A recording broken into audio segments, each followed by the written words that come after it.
السلام علیکم گائز، آج کا جو ویڈیو ریکارڈ کرانے کا مقصد ہے وہ یہ ہے کہ جو اسرائیل نے بربریت مچائی ایک سال پہلے، اس کو ٹھیک ایک سال ہونے والا ہے 7 اکتوبر کو۔ 7 اکتوبر کے دن اسرائیل نے 2023 میں فلسطینیوں پہ جو حملے کیے، اس پہ تقریباً 45,000 لوگوں کی ہلاکت ہوئی، جس میں حماس کے جو رہنما ہیں ہانیہ صاحب، ان کی بھی جو ہے شہادت ہوئی، اور اس 45,000 میں تقریباً 30,000 یا اس سے زائد صرف خواتین اور بچے ہیں۔ یہ وہ ظلم ہے جو انسانی سرزمین کی تاریخ میں شاذ و نادر ہی کسی نے کیا ہو۔ اسرائیل وہ ناسور ہے اس سرزمین کا کہ جس ناسور کو ختم کرنا ہر امت کے مسلمان پر فرض العین ہے۔ اسی کے سلسلے میں 7 تاریخ کو ایک عظیم الشان جلسہ یا کانفرنس کہہ لیں منعقد ہو رہا ہے، اور اس سے جڑے ہوئے دینی جماعتوں کے اعتبار سے جو مجالس ہو رہی ہیں، جو تقریب ہو رہی ہیں، جو بھی جس مکتب فکر میں رہتے ہوئے اسرائیل کی اس بربریت کو اور فلسطین کی سپورٹ میں جلوس نکال رہا ہے، کانفرنسز کر رہا ہے، ایز اے امت، ایز اے مسلم، ایز اے انسانیت کے ناطے ہمیں اس کو سپورٹ کرنا چاہیے۔ اسرائیل کو تو انشاءاللہ تعالی اللہ اس کو نیست و نابود کرے گا، اور ہم اپنی زندگیوں میں اس کو برباد ہوتا ہوا دیکھیں گے، لیکن افسوس کا مقام صرف یہ ہے کہ ہمارے وہ حکمران جو مسلم ممالک کے سربراہان ہیں، کاش کہ وہ ہوش کے ناخن لیتے، کاش کہ وہ ہوش کے ناخن لیتے اور آخرت کو سامنے رکھتے، اور اسرائیل کی جاریت کا جواب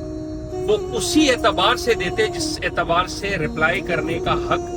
قرآن اور سنت نے بتایا ہے۔ تو میرے ساتھیوں، دوستوں، بزرگوں،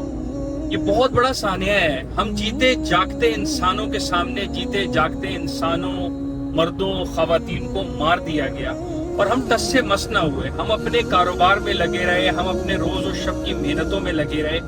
ہم نے اف تک نہیں کیا یار، اف تک نہیں کیا۔ خدا کی قسم، ایک جانور ان کا مر جائے نا، ایک جانور، ایک کتا یا بلی، تو یہ آسمان سر پر اٹھا لیتے ہیں، اور انہوں نے انسانی جانوں کا سیلاب جسے کہتے ہیں نا، یہ انسانی جانوں کا سمندر لاشوں سے بھر دیا، لیکن ہمارے سر پہ جوئیں تک نہیں رہیں گی،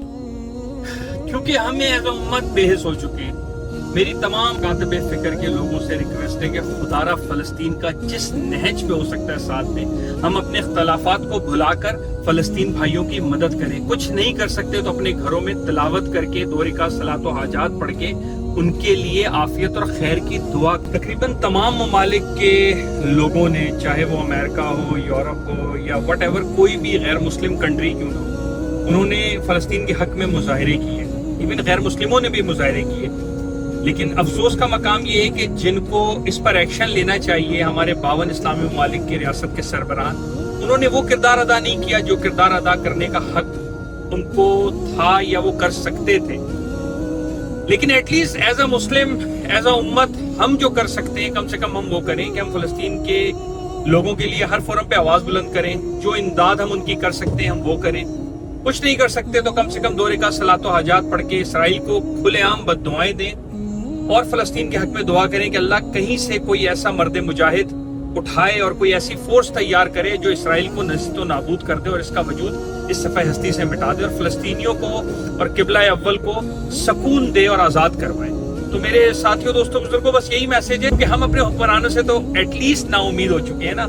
تو ایز اے امت، ایز اے نیشن، ہم صبر کے ساتھ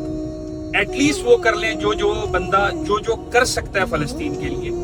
تو 7 تاریخ کو بھرپور فلسطینیوں کا ساتھ دیں، ان کی آواز میں آواز ملائیں، اور دنیا کو بتائیں کہ ایک سال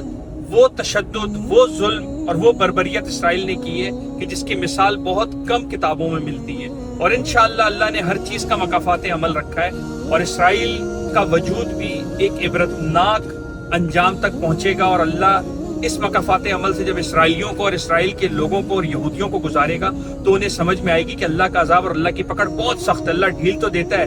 لیکن جب پکڑتا ہے نا تو اچھوں کی چیخیں نکل جاتی ہیں۔ تو انشاءاللہ اللہ کی ذات سے کبھی امید ہے، یہ آزمائش کا وقت بہت تھوڑا ہے اور بہت جلد ختم ہونے والا ہے، اور جو طلوع صبح ہے فلسطینیوں کی آزادی کی اور قبلہ اول کی آزادی کی، وہ بہت جلد نمودار ہونے والی ہے۔ شیئر کریں اس پیغام کو زیادہ سے زیادہ لوگوں تک، تاکہ فلسطینیوں کی ہم آواز بنے اور ان کا ساتھ دے سکیں۔ جزاک اللہ۔